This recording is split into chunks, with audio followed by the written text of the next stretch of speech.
Olá a todas, todos e todes. É um prazer estar aqui falando na Semana da Diversidade do Teatro Municipal João Caetano, querido teatro da nossa cidade. Sou Vitor De Wolf, secretário municipal das Culturas aqui de Niterói e militante do movimento LGBTI aqui da cidade, um dos fundadores do Grupo Diversidade Niterói, sou diretor da BGLT e tenho uma trajetória aí nessa luta. O pessoal pediu para a gente falar um pouquinho sobre o tema que é resistência cultural e questões LGBTI, né? Qual é a relação disso, como que a gente pode falar um pouco sobre essas ideias. Eu queria trazer aqui três situações, três fatos que acho que podem ilustrar um pouco essa fala, porque acho que a gente dividindo experiências a gente consegue também construir um pouco da imagem do que a gente gostaria de passar. Primeiro dizer que o GDN surgiu há mais de 15 anos, né? Em 2004 eu estava lá na fundação, sou formado em produção cultural, tenho isso como minha profissão, e quando a gente começou a fazer o GDN, uma das ideias que a gente tinha, talvez um pouco pela minha formação, pela minha trajetória, né, e pela minha contribuição ao grupo, era que a cultura tinha que ser uma das bases de debate do movimento LGBT.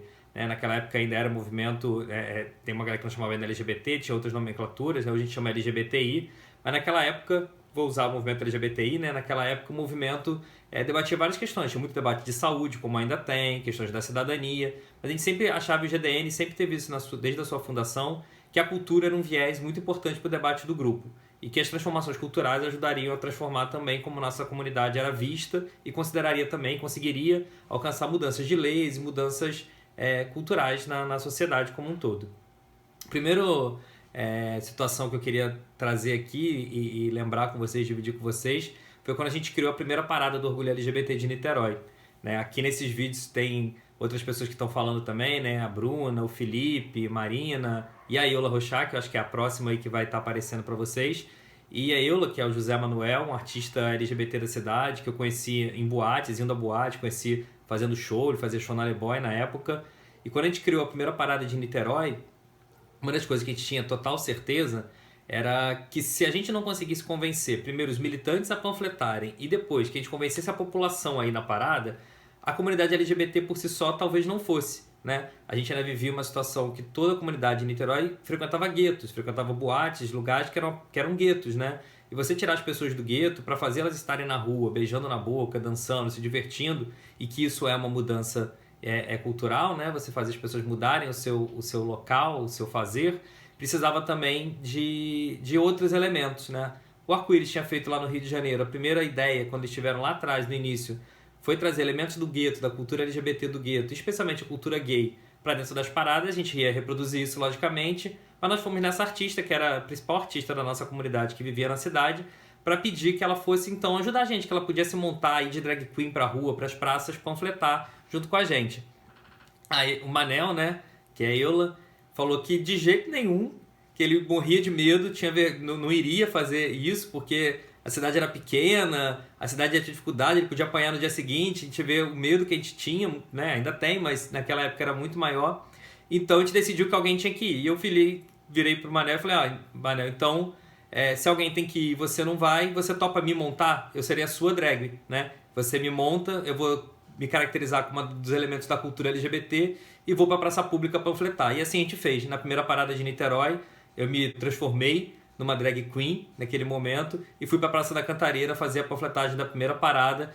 E acho que ali é um marco também da militância do GDN, da gente conseguir transformar a ideia de, que os militantes iam para a rua panfletar sem medo de apanhar, porque eu não apanhei, não sofri nenhuma agressão, e segundo, que a gente de fato tinha que convencer. E a partir daquele ano, todos os anos, a Eula se montou, a Eula foi montada, inclusive divulgar a parada na Cantareira, na Moreira César, na Praia de Ipanema, em vários lugares, e foi uma situação bem interessante, né? A primeira parada deu 40 mil pessoas, a gente lotou a Praia de Caraí, foi um sucesso absoluto, e o GDN mantém viva a tradição das paradas do orgulho LGBT até hoje. É uma ação, eu queria dar esse exemplo de uma ação individual, de um indivíduo, de um militante do grupo, que ajuda a transformar uma realidade.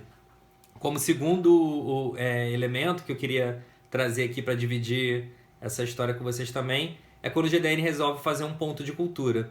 O governo federal tinha um programa chamado Brasil Sem Homofobia, tinha várias ações pensadas, e existia dentro da Secretaria de Cultura um programa, do Cultura Viva, que era a ideia de fortalecer e firmar convênios, estruturar ações que aconteciam nos territórios, nos locais, e que teriam financiamento público para desenvolver aquelas ações. O GDN, então, já desenvolvia um trabalho na área da cultura naquele momento. A gente tinha duas diretorias, que chamava Diretoria de Cultura e Diretoria de Cidadania, né, que era um lado a gente discutia a questão de assistência jurídica, psicológica na área da cidadania, busca de leis, e uma área cultural, que discutia a parada LGBT, festividades, exposições, peças de teatro, outros elementos que a gente gostava também de executar. Então a gente propôs, quando abriu um edital do governo do estado, criar um centro de cultura chamado Ponto de Cultura LGBT, professor José Carlos Barcelos, em homenagem ao professor da Universidade Federal Fluminense, um militante, né, que havia falecido, do movimento LGBTI.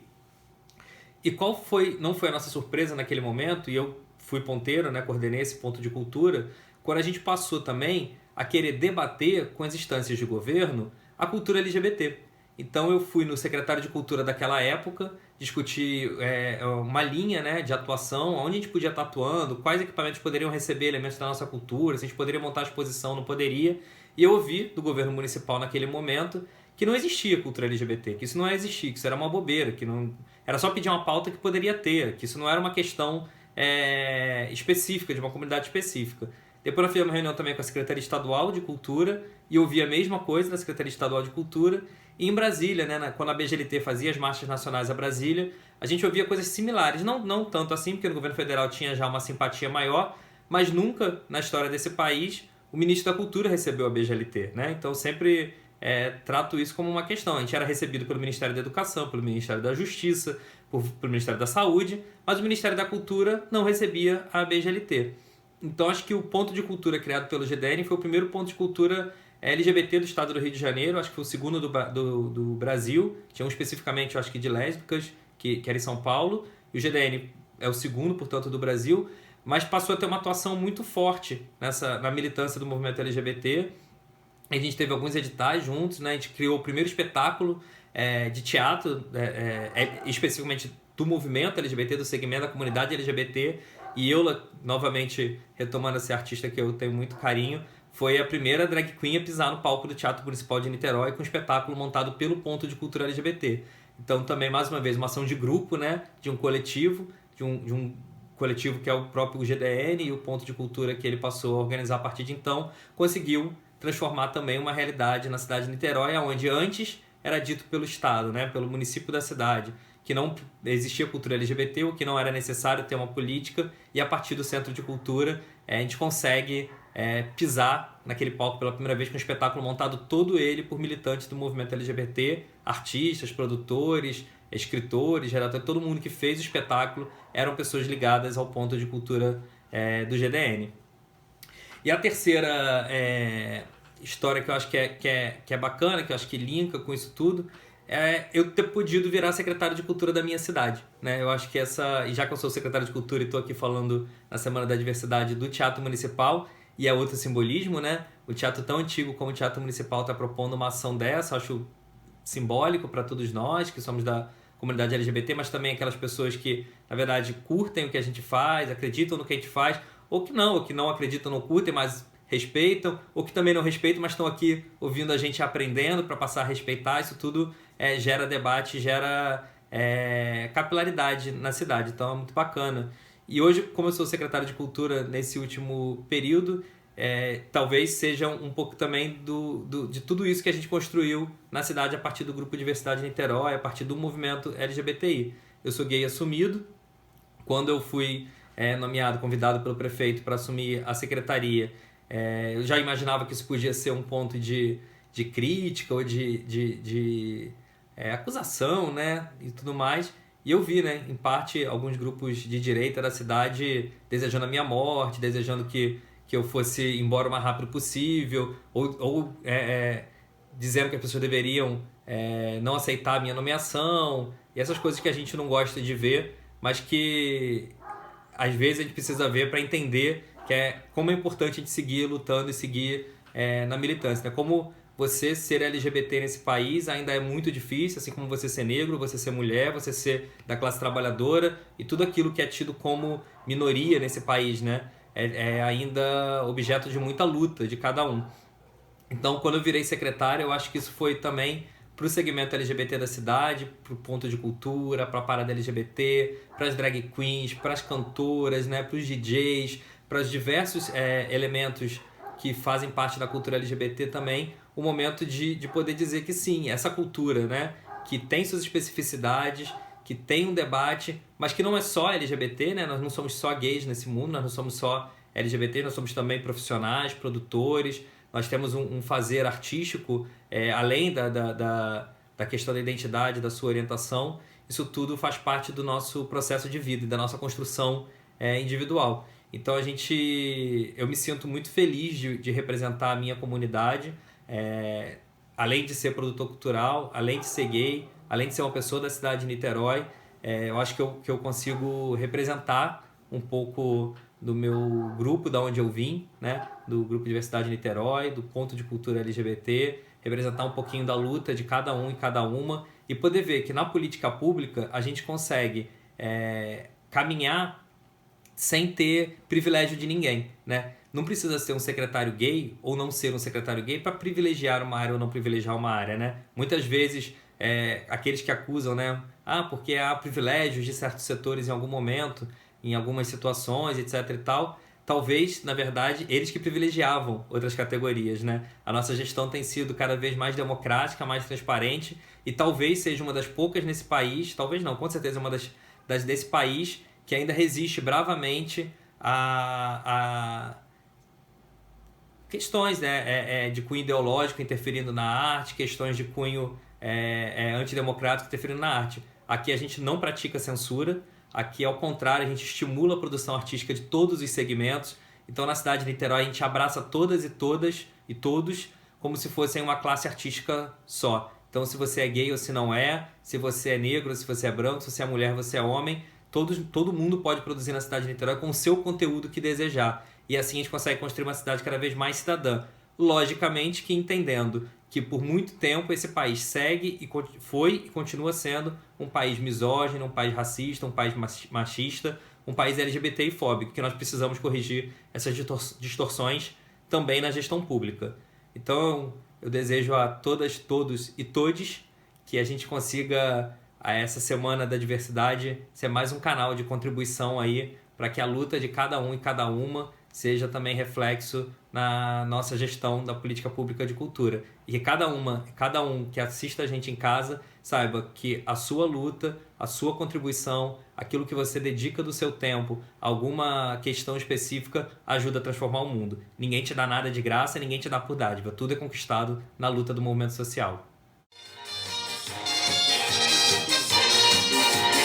Hula, hula, hula, hula. 10 entre 10 brasileiros preferem feijão. Esse sabor vem Brasil, verdadeiro fator de união da família. Esse sabor de aventura, famoso pretão maravilha. Faz mais feliz a mamãe, o papai, o filhinho e a filha. 10 entre 10 brasileiros elegem feijão. Puro com pão, com arroz, com farinha ou com macarrão. Macarrão, macarrão. E nessas horas esquecem de seus preconceitos. Gritam que esse crioulo é um velho amigo do peito. Feijão tem gosto de festa, é melhor e mal não faz. Ontem, hoje, sempre, feijão, feijão, feijão. O preto que satisfaz.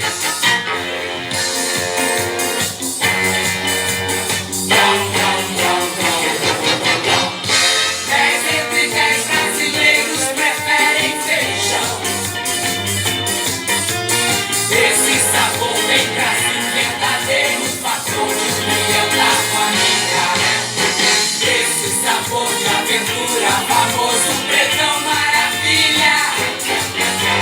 Faz mais feliz a mamãe, o papai, o filhinho e a filha. 10 entre 10 brasileiros elegem feijão. Puro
Gente, boa noite a todos vocês, ou boa tarde, eu estou gravando na minha casa para vocês, dia 17, Dia Internacional da Luta contra a LGBTfobia.